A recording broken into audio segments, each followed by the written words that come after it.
10 figures séfarades, un feuilleton en 20 épisodes, conçu et présenté par Ilana Sicurel, produit avec la collaboration de la Fédération séfarade de France.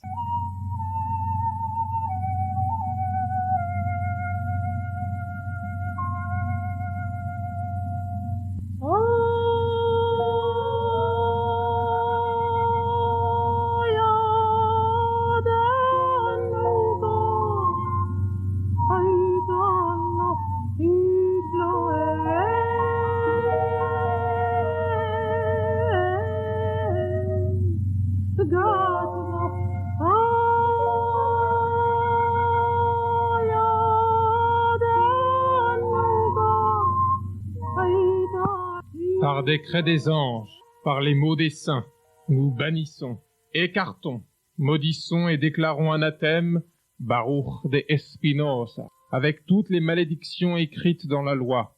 Maudit soit-il le jour, et maudit soit-il la nuit. Maudit soit-il à son coucher, et maudit soit-il à son lever. Maudit soit-il en sortant, et maudit soit-il en entrant. Et le Seigneur veuille ne pas lui pardonner, et qu'ainsi s'abatte sur lui la foudre et le zèle du Seigneur. Et nous avertissons que personne ne peut lui parler oralement ou par écrit, ni lui consentir aucune faveur, ni rester sous le même toit que lui, ni lire de papier fait ou écrit par lui. Ce que vous venez d'entendre, c'est le texte de l'excommunication prononcée contre le philosophe Spinoza en 1656 par les rabbins de la communauté juive d'Amsterdam. Spinoza est l'un des philosophes les plus importants de la tradition philosophique occidentale, c'est l'un des précurseurs de la pensée rationaliste moderne. La communauté d'Amsterdam, dans laquelle Spinoza a grandi, était composée pour sa plus grande partie d'anciens maranes originaires d'Espagne ou du Portugal, tout comme d'ailleurs la famille de Spinoza. Le philosophe n'a que 24 ans quand il subit ce hérem, cette excommunication. Aujourd'hui, à la fin du XXe siècle, la violence du texte nous surprend. Avec Yirmiyahu Yovel, professeur à l'université hébraïque de Jérusalem et auteur de Spinoza et autres hérétiques, un livre très récemment traduit aux éditions du Seuil, nous parlons de la jeunesse de Spinoza, de ses origines maranes et du contexte historique dans lequel Spinoza a été excommunié.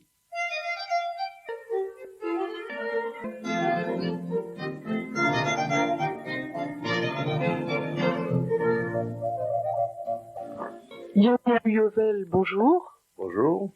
Merci d'avoir accepté d'être notre invité. Le plaisir est mien. Alors, vous êtes professeur de philosophie à l'université hébraïque de Jérusalem. Vous êtes spécialiste de Spinoza, directeur d'ailleurs de l'Institut Spinoza. Et vous, un de vos livres, Spinoza et autres hérétiques, a été récemment traduit en français aux éditions du Seuil. Et c'est avec vous que nous allons dresser le portrait de Baruch Spinoza.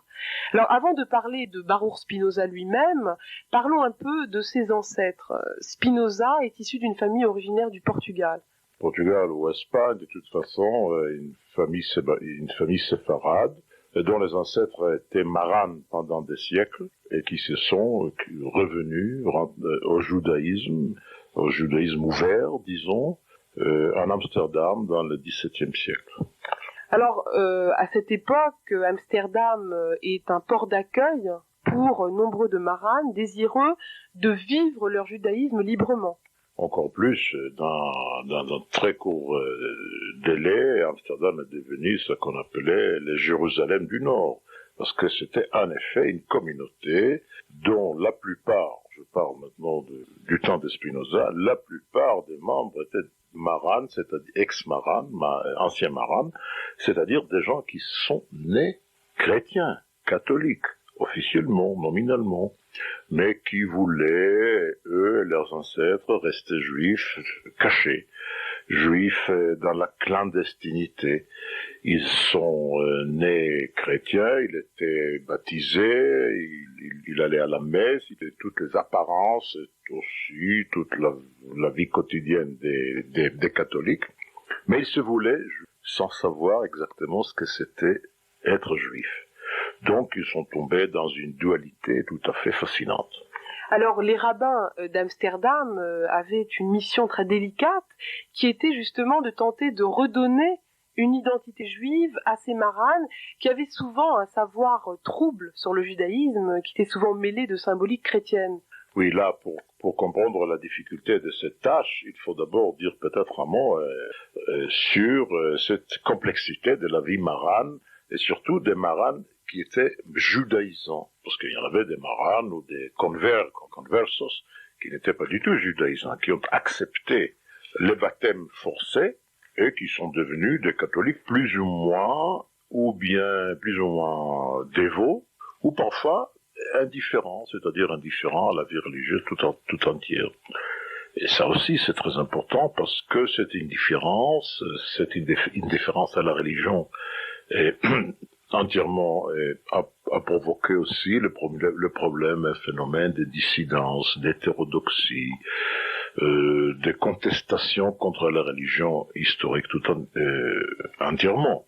Par exemple, si vous prenez quelqu'un, dans mon livre il y a beaucoup de figures comme ça, qui ont commencé par être juifs, après ils étaient chrétiens, après ils étaient chrétiens juifs, on va en parler, parce que le mélange était le trait le plus caractéristique de la vie des marans, judaïsants ou pas, et il y en avait une petite minorité, mais très significative, qui finalement finissait par n'être ni juifs, ni chrétiens, dans leur conscience intime.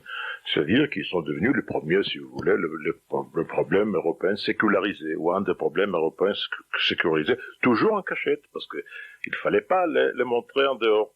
Mais cette vie cachée, des gens semi à quasi sécularisés, s'est montrée par leurs écrits, par leur langage, par les langages secrets, ambivalents, qu'ils ont, ambigus, qu'ils ont développés, parfois par des ouvrages, des grands ouvrages, par exemple, La Célestine de Fernando de Rojas, à laquelle je consacre une analyse d'un chapitre dans mon livre, qui est plein des allusions de cette vie qui rejette à la fois le christianisme et le judaïsme et qui accepte la vie de ce monde-ci comme la vie entière. Alors là, ça, c'est un phénomène qui s'est développé à partir de ce dualisme marin, n'est-ce pas?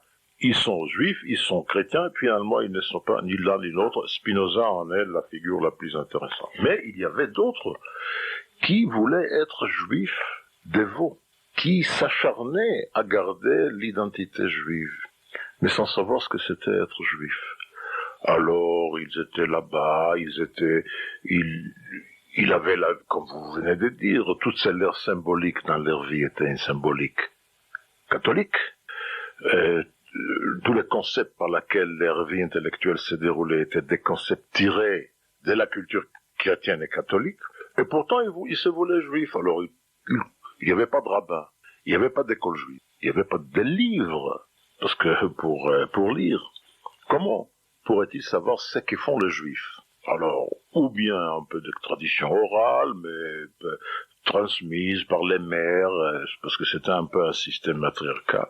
Les livres, la Vulgate, c'est-à-dire la Bible, l'Ancien Testament, ils regardaient, mais l'Ancien Testament, on sait très bien, le judaïsme rabbinique n'a presque rien à voir avec l'Ancien Testament, c'est quelque chose de tout à fait différent. Et puis il y avait aussi les livres antisémites, qui parlaient mal des Juifs, mais qui racontaient ce que faisaient les Juifs dans les yeux des antisémites, et les Maran, qui était toujours un expert de double langage et de discerner les différences, devait aussi étudier parfois les livres antisémites pour savoir ce que font les Juifs.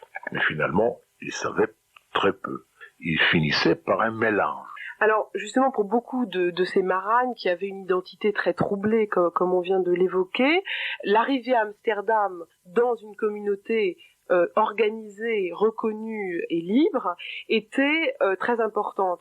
Mais ça ne s'est pas toujours passé... C'était pour eux un peu comme la rédemption, comme le petit Messie qui arrive. Mais la confrontation avec le judaïsme officiel de la communauté d'Amsterdam ne s'est pas toujours fait sans problème.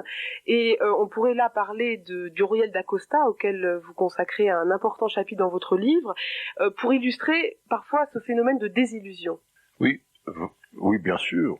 Parce que vous voyez bien, si vous avez une communauté dont la plupart des membres étaient nés chrétiens et étaient marins judaïsants, ils veulent reconstruire une identité juive, si vous voulez, moderne dans le sens de la Renaissance. C'est pas la modernité encore, c'est la Renaissance. Mais où peuvent-ils prendre cette identité juive?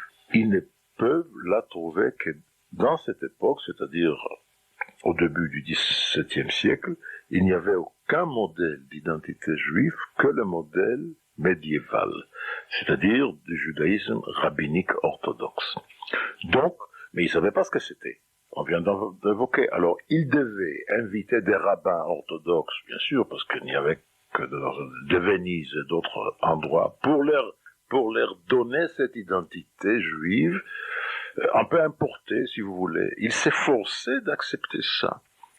Et bien sûr, qu'il y avait d'autres marins qui sont venus, comme Uriel da Costa, mais il y en avait d'autres noms, qui attendaient, qui étaient un peu érasmiens, c'est-à-dire qui ont lu la Bible, l'Ancien Testament, qui connaissaient un peu le judaïsme rabbinique amaigri, et qui s'attendaient à une réforme, à une grande réforme du judaïsme, comme il y avait une réforme érasmienne dans le catholicisme, dans le moment où les juifs cachés deviennent des juifs ouverts.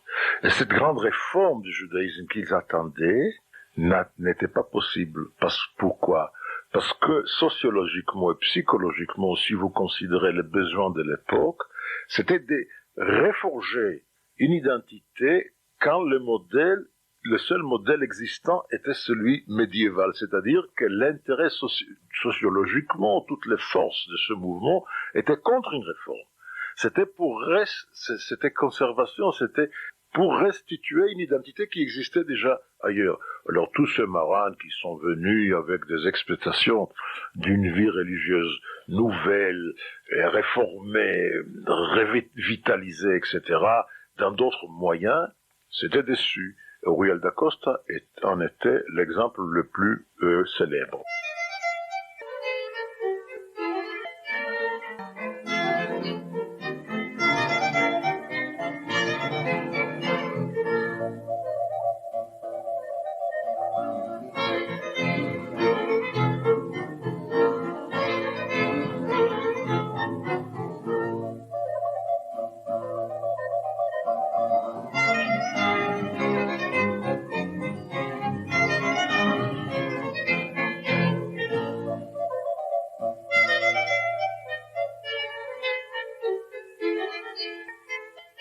Alors rappelons un petit peu l'histoire tragique d'Uriel da Costa, que peut-être les auditeurs ne connaissent pas. Eh bien, Uriel da Costa est né chrétien dans la ville de Porto, en Portugal. Il a fait, un jeune homme, il a fait carrière comme clerc dans les couvents. Et sa mère a été judaïsante, son père non. Et elle a mené des rituels et des choses juives, semi-juives, c'était pas vraiment juives, quasi-juives, en cachet. Et à un moment donné, quand l'Inquisition est venue dans sa ville natale de Porto, tout ça il raconte pas, il raconte une autre histoire dans son autobiographie, mais moi je vous donne les données comme les chercheurs historiques l'ont retrouvé d'ailleurs, comme un d'eux était le professeur Reva, un français, le plus grand chercheur des histoires marines. Alors, Uriel da Costa a reconstruit sa vie d'une façon qui n'est pas tout à fait véridique. Mais moi, je vous donne la version de la recherche, n'est-ce pas? Alors, il a quitté au moment où l'Inquisition est arrivée. Il est allé en Europe, peut-être d'abord à Hambourg, on ne sait pas, mais finalement en Amsterdam. Et il était déjà, en Portugal, influé, affecté par des visions, par des rêves, des réformes religieuses. Peut-être érasmien, vous savez, érasmien, c'est le retour aux sources. Le retour aux sources veut dire, quelle est la source? Retour aux sources. Quelle est la source pure de la religion, de la parole de Dieu? C'est la Bible, l'Ancien Testament. Il y a des traits comme ça dans l'érasmisme catholique. Il est devenu un érasmien, si vous voulez, juif. Il voulait il a insisté que le judaïsme doit redevenir pur, c'est-à-dire basé sur l'Ancien Testament et non pas sur toute la Torah Sheba'al Peh, comme on dit, la loi orale, n'est-ce pas, qui est devenue pervers et trop, etc. Alors, il a insisté là-dessus. Il a nié aussi l'immortalité de l'âme, parce que ça ne se trouve pas dans l'Ancien Testament, c'est vrai, ça ne se trouve pas, mais c'est très important pour le judaïsme rabbinique. En un mot, il voulait nier tout le développement historique du judaïsme médiéval et rentrer dans un judaïsme un peu rêveur, n'est-ce pas, de Moïse et de Yoshua. Et cela était absolument impossible, sociologiquement impossible, comme je viens de dire, dans Amsterdam, où, pour redevenir juif, il fallait absolument prendre le modèle qui existait à cette époque. Aujourd'hui, Uriel da Costa aurait été un très grand penseur juif, accepté, pas mis au chérem, accepté, il serait peut-être professeur dans je ne sais pas quelle université américaine, avec beaucoup d'élèves, avec beaucoup d'honneur, parce qu'aujourd'hui, le modèle d'être juif n'est plus le seul modèle, il n'y a plus un seul modèle d'être juif qui est celui de l'orthodoxie médiévale. Nous avons plusieurs modèles, y compris le modèle tout à fait laïque. Mais à l'époque, et surtout pour des juifs qui voulaient redevenir juifs, il n'y avait aucun modèle. Alors il a été mis au chérem, au banc. Il a beaucoup souffert, parce qu'il connaissait pas la langue, il ne savait que le portugais, il souffert beaucoup. Il a été tout à fait, c'était un mélodrame. Finalement, il a régné, c'est-à-dire il a demandé pardon, mais il l'a fait sans conviction, il l'a fait pour sauver sa vie. Il dit, il est devenu, si vous voulez, Maran parmi les anciennes Maranes. Et il dit aussi dans son autobiographie, j'ai choisi à être singe parmi les singes. Il y a beaucoup d'amertume, bien sûr, dans son texte. Et après, il a senti que son démarche contradisait sa conscience. Qu'il s'est trahi soi-même intellectuellement. Alors il est redevenu dissident, il était mis au chérem la deuxième fois, il a encore souffert plus, il a régné, c'est-à-dire demandé pardon une deuxième fois, on lui a humilié dans une rituel tout à fait traditionnel d'humiliation, mais tout ça avait aussi quelques gouttes de l'Inquisition, et si vous voulez, parce qu'il a été considéré comme relapso, quelqu'un qui redevient pécheur. Et finalement, il s'est suicidé. Alors, en gardant en mémoire ce contexte et cette histoire tragique d'Uriel da Costa qui a marqué Spinoza, quoique Spinoza n'avait que 8 ans à l'époque, et revenons à l'enfance de Baruch Spinoza. Il naît le 24 novembre 1632 à Amsterdam, près de la vieille synagogue, dans une famille très religieuse. Son père est directeur de l'école séfarade d'Amsterdam. Il reçoit une éducation juive, il devient... Dans la Bible, il devient un des plus grands experts de son temps, Talmud un peu moins, c'est peut-être lui-même personnellement qui cherche le vieux bouquin dans la bibliothèque de la Yeshiva pour lire Maïmonide, pour lire Crescas, pour lire Ibn Ezra, parce qu'il a déjà un esprit philosophique, un esprit inquisitif, qui ne se satisfait pas avec l'enseignement orthodoxe.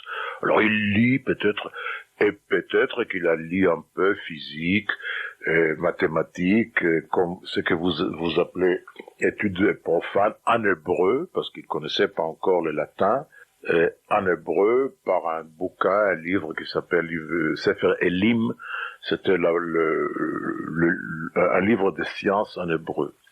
Van den Enden, c'est une période plus tard dans son évolution, et c'est quand il est allé voir Van den Enden, qui était son professeur de latin, de sciences, de théologie, peut-être aussi de théâtre d'ailleurs, il était déjà dans sa tête dissident. Il a déjà cherché la philosophie, et les sciences, Le latin veut dire qu'on veut s'ouvrir vers le monde non juif. On cherche les sciences et la philosophie de l'époque. Là, il était déjà dans ces années, il était déjà jeune homme. Mais c'était tout de même avant son excommunication.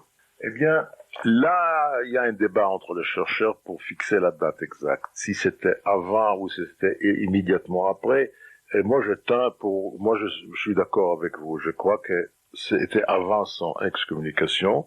Il était déjà dissident dans son cœur. Il n'a pas encore montré ça à l'extérieur. Alors, jusqu'à la mort de son père, qui intervient 2 ans avant son excommunication, Spinoza ne rompt pas extérieurement avec les normes juives. C'est ça. Il reste un peu marrant dans la communauté. Et la mort de son père intervient. Vous pensez que c'est par respect pour son père qu'il a fait ça? Comment vous expliquez cette retenue? Oui, je crois que c'est respect par son père et c'est aussi une évolution intérieure. Spinoza dit dans un de ses écrits, il faut avoir la manière et se comporter comme la plupart des gens extérieurement. Et parler leur langage et faire comme eux, mais à la condition que cela ne gâche pas notre projet intellectuel le plus intime et le plus important. Alors, à un moment donné, il a trouvé que continuer à faire semblant comme s'il croyait dans la religion orthodoxe pourrait aller avec son développement intellectuel, mais à un moment donné, il a senti qu'il y a une contradiction de conscience. Et je crois que les 2 événements, la mort de son père et ces sentiments-là, ont été plus ou moins parallèles. Alors donc, en 1656, et alors que Spinoza n'a que 24 ans, il est excommunié. Qu'est-ce qu'on reproche à Spinoza? On ne sait pas exactement. Les textes du banc, parce que excommunication, c'est peut-être pas un mot très exact. Excommunication, c'est un mot nous l'employons, mais c'est un mot plutôt chrétien. Et dans le judaïsme, il n'y a pas excommunication, c'est-à-dire on coupe pas quelqu'un de la grâce divine, de la grâce de Dieu, du Christ, du Corpus Christi, etc. Chez les Juifs, tout simplement, on dit tu as mis en banc. C'est-à-dire que les autres Juifs n'ont pas le droit de te parler, n'ont pas le droit de faire affaire avec toi, n'ont pas le droit de lire ce que tu as écrit. C'est quelque chose de plus terrestre, plus social, et qui touche à la vie aujourd'hui et n'a pas de dimension métaphysique comme l'excommunication catholique. Mais le texte du Cherem, alors j'emploie le mot hébreu, ban ou Cherem, le texte de Cherem lui reproche d'avoir enseigné et fait des hérésies formidables ou terribles. On ne sait pas exactement ce que c'était, mais on pense, à mon avis, c'est qu'il a enseigné l'hérésie terrible, c'était tout d'abord que Dieu et la nature, c'est la même chose. Il n'y a pas une séparation entre Dieu et le monde. Dieu et le monde, c'est la même chose. Donc Dieu ne doit pas être conçu comme une personne, ce que Maïmonide d'ailleurs a dit, mais comme la totalité infinie de l'être. Ce n'est pas que ce n'est pas que Dieu est dérisoire, est diminué à l'échelle du monde, c'est au contraire, c'est le monde qui est élevé à la grandeur et à l'infinité de Dieu. Ça, c'est une chose. Une autre chose, c'est donc les lois de Dieu, de ce Dieu qui est le monde, qui est la raison du monde. Les lois de Dieu ne sont pas inscrites dans la Bible, mais dans les lois de la nature.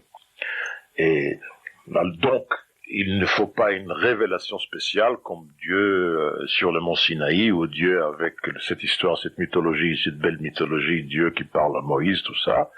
Et pour connaître la pensée, pour connaître la vérité divine, mais il faut étudier la nature. Ça, c'était peut-être les hérésies terribles qu'il a enseignées. Et les hérésies terribles qu'il a fait, on ne sait pas, c'est peut-être qu'il a cessé d'observer quelques mitzvot importantes, peut-être Shabbat, Kashrut, j'en sais rien. Alors, nous quittons Spinoza au lendemain de son excommunication. Demain, toujours avec vous, Yirmiyahu Yovel, nous parlerons du lien qu'a entretenu Spinoza avec le judaïsme après son excommunication, de l'influence du maranisme dans sa philosophie et de l'image de juif telle qu'elle apparaît dans son œuvre. Merci Yirmia Yovel, à demain.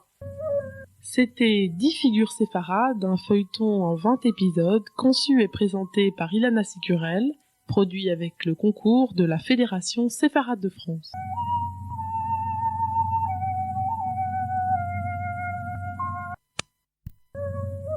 « 10 figures séfarades, un feuilleton en 20 épisodes, conçu et présenté par Ilana Sicurel, et produit avec la collaboration de la Fédération séfarade de France.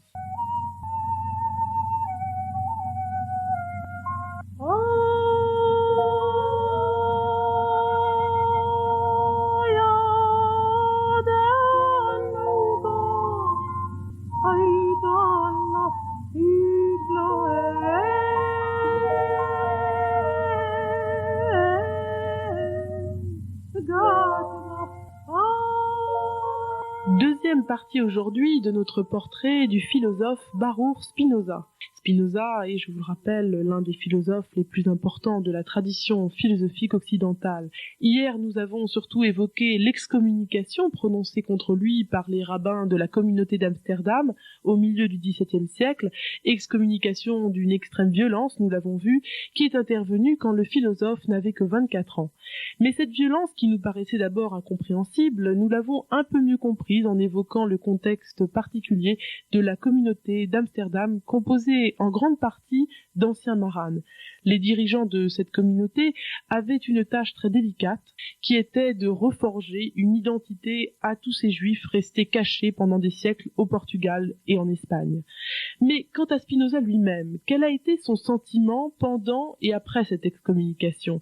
Comment le philosophe se positionnait-il par rapport au judaïsme? Quelle image du juif ressort de son œuvre?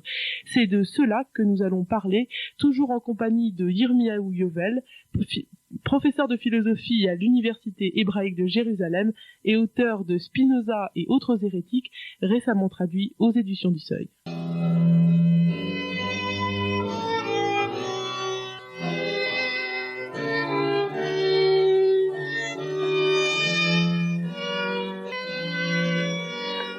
Yirmiyahu Yovel, bonjour. Bonjour.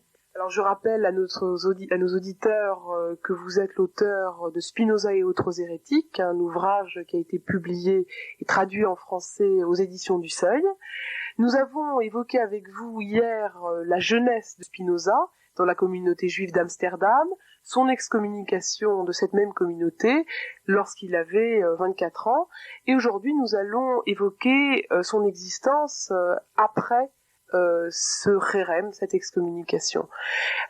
Après cette première exclusion de la communauté juive, Spinoza eut à en subir une seconde, venant cette fois des magistrats de la ville d'Amsterdam. Spinoza était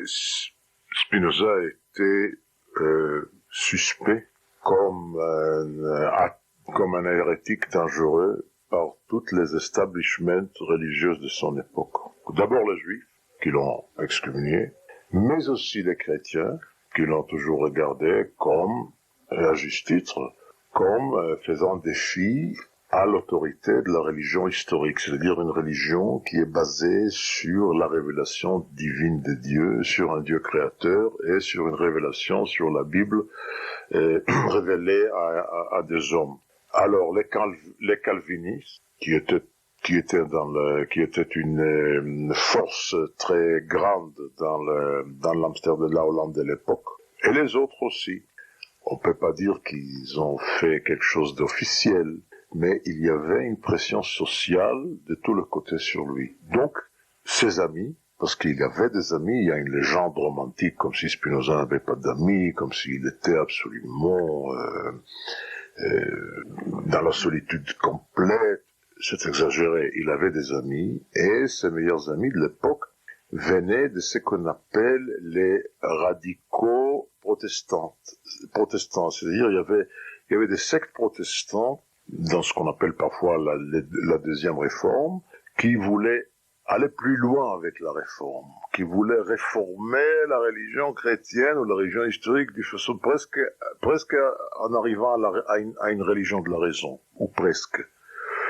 ménonites, collégiantes, anabaptistes, quakers, etc. Et c'est dans ce milieu-là, le milieu le plus avancé de la réforme protestante, qu'il a trouvé ses amis. Alors il y a peut-être aussi une raison sociologique à cette exclusion, c'est qu'à cette époque, de seconde partie du XVIIe siècle, on ne pouvait pas avoir de reconnaissance sociale si on ne faisait pas partie d'un groupe religieux. D'un groupe religieux ou confessionnel quelconque, oui, bien sûr, comme il fallait aussi faire partie d'un groupe social, d'un groupe ethnique, d'un groupe féodal, etc., d'un groupe corporatif. Tout ça était encore des vestiges, des restes du régime médiéval qui était pourtant en train de se changer. Et la pensée et les cas de Spinoza ont contribué à ces changements.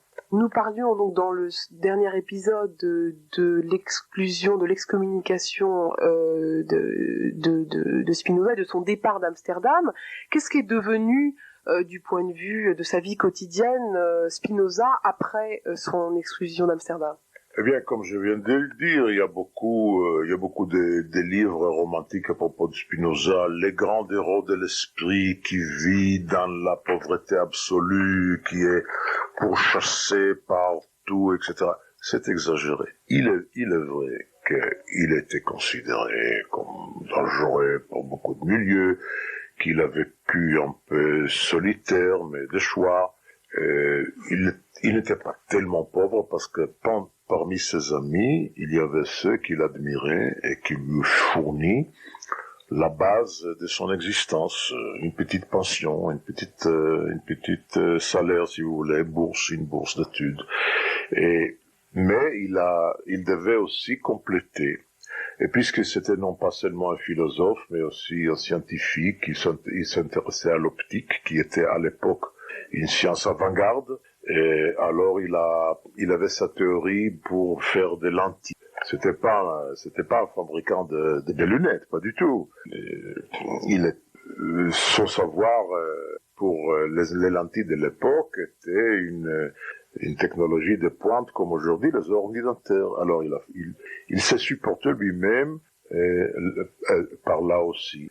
Mais il est vrai qu'il a vécu une vie assez sereine, très vertueux et assez solitaire. Il n'a pas eu de femme. Il n'était pas marié, si c'est que vous voulez dire. S'il a connu la vie sexuelle ou pas, c'est un énigme dont les chercheurs ne connaissent pas la réponse. Comment se positionne Spinoza par rapport au judaïsme? Est-ce qu'il ressent un regret, de la rancœur? La rancœur un peu, parce que son départ, il faut, peut-être vous pouvez vous-même citer quelques lignes de ce texte terrible qui était le Cherem. C'est quand même dur. Le texte est dur, l'expérience était dure. Il y avait quelques amertumes. Et on voit les amertumes parfois trop, parfois injustes. Et dans son texte, le Tractatus théologico-politique, où il parle un peu de temps en temps des rabbins avec ces tons un peu amers. Ce qui d'ailleurs ne convient pas à la morale et au caractère général de Spinoza, qui chassait les sentiments négatifs. Mais chacun est humain et lui aussi. Pourtant, il est vrai qu'il a un peu perdu l'intérêt intense qu'il avait auparavant dans ce problème pour lui insoluble. Comment peut-on de ses relations avec les Juifs? Pour lui insoluble, pourquoi? Parce que il trouve inadmissible et en même temps il n'a pas de réponse à la situation suivante. Quelle est pour les Juifs la foi religieuse et la condition de l'appartenance à leur peuple. Si vous perdez ou rejetez la foi religieuse, c'est comme vous avez trahi votre peuple. Au contraire, si vous défendez la foi de la religion, c'est le plus grand patriotisme politique. C'est comme vous donnez quand vous êtes un héros. Et c'est-à-dire que on peut pas, apparemment, avoir d'autres idées religieuses, par exemple les siennes, pour dire que Dieu et le monde c'est la même chose, ou que les lois de Dieu ce sont les lois de la nature et de la raison, et rester juif. On peut le dire en restant français, on peut le dire en restant anglais. Pourquoi ne peut-on pas rester juif en changeant ces idées-là sur la religion? Aujourd'hui, bien sûr, c'est possible. Mais pourquoi c'est possible? Une des raisons, c'est qu'il y avait Spinoza, il y avait les cas dramatiques qui a jeté ce problème dans l'ère du judaïsme où il sonne jusqu'aujourd'hui. Dans le temps de Spinoza, où on vient de l'évoquer dans notre mission, où il n'y avait qu'un seul modèle pour être juif, qui était le modèle du judaïsme orthodoxe médiéval, à cette époque-là, le problème semblait être non résolu. Alors ça, c'était très intense pour Spinoza d'abord, c'était quelque chose de très brûlant. Mais avec le temps, il a commencé à faire sa philosophie, à correspondre avec le plus grand esprit de l'époque, à développer comme scientifique et philosophe. Et il est vrai que le problème juif est descendu au second plan. Alors Spinoza écrit énormément à cette époque. Est-ce qu'on peut repérer des signes, des traces de son maranisme dans sa philosophie? À mon avis, oui. J'ai consacré toute la première partie de mon livre pour le montrer, cette première partie qui s'appelle « Le Maran de la raison ». Mais je vous donne quelques exemples. D'abord, on en a parlé dans notre mission, cette idée qui conteste le judaïsme et le christianisme en même temps, et qui cherche ce que j'appelle la philosophie de l'immanence, c'est-à-dire qui voit dans ce monde-ci, dans la raison, dans la nature, l'horizon total de l'être, et la source unique de toute obligation morale et politique. C'est, dans d'autres termes, qui rejette la religion révélée, historique, soit-elle dans sa version juive, chrétienne ou islamique ou autre. Tout ça a chez lui des origines maranes, dans la situation de Maran de ces Maran qui n'étaient ni juifs ni chrétiens, qui étaient à la fois les deux et finalement ni l'un ni l'autre. On trouve une racine pour cela, pour cette hétérodoxie religieuse. On trouve chez Spinoza une recherche très passionnée d'une voie alternative au salut. Les Marans ont été très marqués par la recherche d'une voie alternative au salut qui contredit la voie acceptée dans la tradition dominante. Par exemple, l'Inquisition qui interroge des Marans, des judaïsants, il y a des centaines de cas, ils répètent, moi je crois que le salut n'est pas dans Jésus-Christ, mais dans la loi de Moïse. Donc vous voyez d'abord un intérêt passionné pour le salut, d'ailleurs problème plus chrétien que juif, et deuxièmement, le salut doit être trouvé dans une autre voie que celle que la multitude pense. Eux, ils sont une petite minorité qui connaissent la vérité du salut. Spinoza, qu'est-ce qu'il dit? D'abord, on trouve chez lui aussi une recherche passionnée du salut, parce que ce n'était pas un athée. C'était quelqu'un qui avait un sentiment religieux très profond, mais religion de ce monde-ci, religion de l'immanence et de la raison. Alors, une recherche passionnée du salut, mais pour lui, le salut n'est ni dans le Christ, ni dans la loi de Moïse, ni dans aucune autre religion historique. Le salut, c'est dans le troisième genre de la connaissance, qu'il appelle, c'est-à-dire d'une pensée rationnelle, intuitive. Donc, on voit toujours les caractères marans d'un côté, la structure marane d'un côté, mais transformée du contexte de la religion historique au contexte de la raison et sécularisme, si vous voulez. Alors, il y a également des références explicites au judaïsme dans l'œuvre de Spinoza. Quelle image du juif ressort de son œuvre? Eh bien, il y a deux choses. D'abord, pour lui, le judaïsme est une religion politique. On ne peut pas séparer les religieux et les politiques dans le judaïsme ancien de Moïse. C'est plutôt une constitution donnée par Dieu à son peuple. Et les lois, tous les centaines de petites lois et mitzvot, commandements qu'il y a dans la Bible sont vraiment la loi, le code légal de ce corps politique qui est le peuple juif dans son état, sont les Hébreux anciens. Donc, du moment que les Juifs perdent leur état, avec la destruction du temple, la religion, qui est une religion politique, perd son sens. On ne sait pas comment en faire. Alors les Juifs continuent, parce qu'ils sont fidèles, ce qui leur conserve dans leur existence, c'est deux choses. C'est la fidélité pour leurs lois et la haine des nations, des goïms. Alors les Juifs qui veulent être fidèles à leurs lois, portent leurs lois avec eux là où ils vont. C'est comme ils portent leur patrie dans les pays des autres. Ils viennent en France, ils viennent en Russie, ils viennent en Yémen, ils viennent au Maroc, et ils portent leur propre parti à travers leurs lois, ce qui est une situation tout à fait anomale. Alors là, il y a une certaine analyse d'anomalie on peut dire de l'existence juive, on peut dire de l'existence juive de la diaspora, d'où plusieurs sionistes d'ailleurs ont trouvé chez Spinoza un ancêtre, parce que ils ont, comme Ben Gurion ou Klausner, ils ont pensé que sa critique ne porte pas sur le judaïsme tout entier, mais sur le judaïsme sans État. Le judaïsme sans État. Mais le deuxième trait du judaïsme, c'est la haine des autres. Spinoza veut expliquer pourquoi les Juifs ont survécu dans le siècle, ce qui est un énigme pour tout le monde.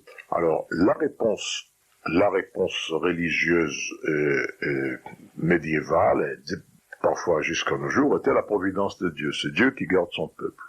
Pour lui, il n'y a pas une providence divine. Pour lui, il n'y a que les lois de la nature, c'est-à-dire la causalité de la nature. Alors, il veut donner une explication causale, naturelle, et non pas surnaturelle, à la survie des Juifs. Et, psychologue qu'il était, il était peut-être le premier à donner cette explication qui aujourd'hui est devenue un peu banale. Analysée surtout par Sartre dans la question juive. Oui, par exemple, Sartre était spinoziste sur plusieurs façons, et là, il était absolument spinoziste. Oui, par Sartre et par d'autres. C'est la haine des autres qui donne aux Juifs leur solidarité. Mais Spinoza a pensé voir un exemple dans l'histoire marane. Parce que, si vous voulez, l'Inquisition, et là je suis d'accord moi, l'Inquisition n'a pas seulement détruit le judaïsme caché, elle a aussi encouragé le judaïsme caché, parce que la persécution des Juifs cachés a bien sûr fait disparaître beaucoup, mais a fortifié les autres dans leurs croyances. Alors il y a un mécanisme psychologique tout à fait intéressant. Je vais ajouter là que Spinoza vécut dans le temps de Shabtai Tzvi. C'était la fureur de Shabtai Tzvi partout, y compris Amsterdam. Et on a écrit à Spinoza de Londres pour demander ce qui se passe là-bas et son avis. Il n'a jamais répondu, on n'a pas la lettre s'il a répondu. Donc pour lui, le principal était de dire oui, même si les Juifs rentreront dans leur ancien pays, ce ne serait pas par le Messie, ni Shabtai Tzvi, ni un autre, ce ne serait pas par la providence de Dieu, ce serait par les lois de la nature, par des causes tout à fait naturelles. Alors vous parliez tout à l'heure de certains penseurs sionistes et certains sionistes tout simplement qui avaient justement prétendu que Spinoza était un précurseur du sionisme. J'aimerais qu'on précise un petit peu ça. Sur quel texte se basait-il ? Eh bien d'abord c'est le texte dont je viens d'évoquer à la fin du 3e chapitre du TTP, du Tractatus Theologico-Politicus. C'est là où Spinoza veut démolir l'idée de l'élection divine, c'est-à-dire aussi la providence, et dire, mais en même temps, il accepte que le sort du peuple juif, empiriquement, comme un phénomène historique, était vraiment très, très extraordinaire. Mais même les choses les plus extraordinaires, il faut les expliquer par les causes naturelles et non pas par l'élection transcendante. Donc, il dit non seulement la survie des Juifs, mais il ajoute, je suis sûr, je cite de mémoire, je suis sûr que si leur foi n'a pas ramolli leur âme, les Juifs vont un jour rentrer dans leur royaume, reconstituer leur royaume, et Dieu les réélira. Alors les sionistes, quand ils lisaient ça, vous comprenez, Spinoza c'était le premier sioniste parce c'est le prophète du retour à Eretz Israël. Mais là, il faut nuancer. Ils étaient ils ont exagéré. Parce que Spinoza ne dit pas que c'est souhaitable. Il ne recommande pas ça. Il le prévoit. Tout est nécessaire dans l'histoire, tout se passe par des causes naturelles. Lui, il prévoit le retour des Juifs sans dire si c'est bon ou c'est mauvais. Alors là, les sionistes qui disaient ça c'est la solution, la seule solution pour les Juifs, ont été un peu trop hâtifs. Par contre, il faut avouer que le sionisme originel a commencé comme un sionisme laïque, c'est-à-dire un sionisme qui opposait l'idée du Messie, qui disait aux Juifs, il ne faut pas attendre un Messie, c'est une intervention surnaturelle dans notre histoire, il faut rentrer, nous, dans l'histoire immanente et faire notre propre avenir. Ça, c'était le sionisme laïque. La religion était contre le sionisme pour cette raison-là. Et là, il faut avouer que les sionistes laïques, les premiers sionistes, ont dans Spinoza quelque chose, un ancrage, parce que Spinoza lui aussi a dit, si les Juifs rentrent un jour, moi je crois qu'ils vont rentrer dans leur pays, ce ne sera pas à cause du Messie, ce sera à cause des causes naturelles, c'est-à-dire de l'action humaine. Et là il y a un point d'ancrage que le sioniste, quand même, le sionisme laïque, quand même peut trouver dans les TTP. Alors finalement, c'est plus une tradition philosophique que réellement un précurseur du sionisme explicite. Oui, s'il n'est pas un précurseur dans le sens direct, c'est exagéré à le dire. Alors il y a un autre point qui permet de relier Spinoza au sionisme, mais le lien est cette fois un peu plus indirect. Dans un passage de votre livre, qui a fait couler beaucoup d'encre, je crois, en Israël lors de sa parution, vous dites que Spinoza, et en particulier par sa conception de la théocratie, sa critique de la théocratie, aurait, je vous cite, beaucoup de conseils d'actualité à prodiguer à son peuple. Ah oui, mais ça, si vous voulez rentrer, il faudra une troisième émission. Et là où on vient de finir une deuxième. Oui, je dirais deux choses, puisqu'on n'a pas le temps d'en élaborer. Comme vous dites, ça fait couler beaucoup d'encre, beaucoup de symposiums, etc. Alors, je ne citerai que deux mots. D'abord, le point que je viens de citer. Le sionisme, l'avenir d'Israël, ne dépend pas de la providence divine. Il faut reconnaître la réalité, il ne faut pas mener une politique de l'imaginaire, il faut mener une politique réaliste où nous, hommes et femmes qui vivent dans ce monde-là, par leur volonté, par leur action, et dans les limites des forces de la réalité, peuvent influencer leur avenir. Tout messianisme, toute rêverie transcendante mêlée dans la politique actuelle d'Israël est fausse intellectuellement et dangereuse politiquement. Deuxième point qui n'est pas spécialement important pour Israël, mais pour tous les Juifs, c'est que Spinoza, je pose la question s'il était le premier Juif laïque. Je pose un point d'interrogation et je laisse le point d'interrogation parce que j'ai dit que dans son temps, le problème ne se posait pas. L'idée même, les concepts pas, n'existaient pas encore. Alors c'est un peu anachroniste de dire qu'il l'était. Mais je l'appelle quand même le premier juif moderne. Ça, c'est pas la même chose. Moderne veut dire la situation juive moderne est dans des mots et que il y a beaucoup de juifs, peut-être la plupart aujourd'hui dans le monde, qui veulent être à la fois juifs et qui n'acceptent pas la religion historique orthodoxe, qui veulent être libres penseurs, ou peut-être religion libérale, ou comme en Amérique, il y a d'autres mouvements religieux, etc., ou comme en Israël, socialiste, tout ça. Il y a toute une gamme de manières d'être juif et moderne, qui pour Spinoza n'existait pas encore. Parce qu'il n'existait pas encore pour lui, il était chassé, il était juif, moi je l'appelle un juif perdu, un juif qui est dans l'air, qui ne retombe pas dans le sol d'arrêté, parce qu'il incarne, il pose le problème du judaïsme, qu'est-ce que d'être juif moderne, et il incarne et préfigure toutes les réponses possibles qui ont été données dans les siècles d'après lui, sans que lui-même pourrait être dit d'avoir adopté aucune d'elles.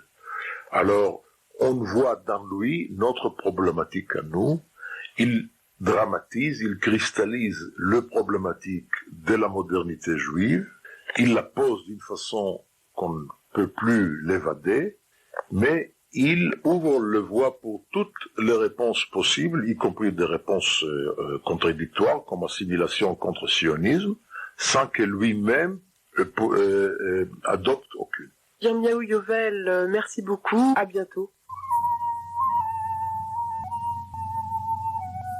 C'était 10 figures séfarades, un feuilleton en 20 épisodes, conçu et présenté par Ilana Sicurel et produit avec la collaboration de la Fédération séfarade de France.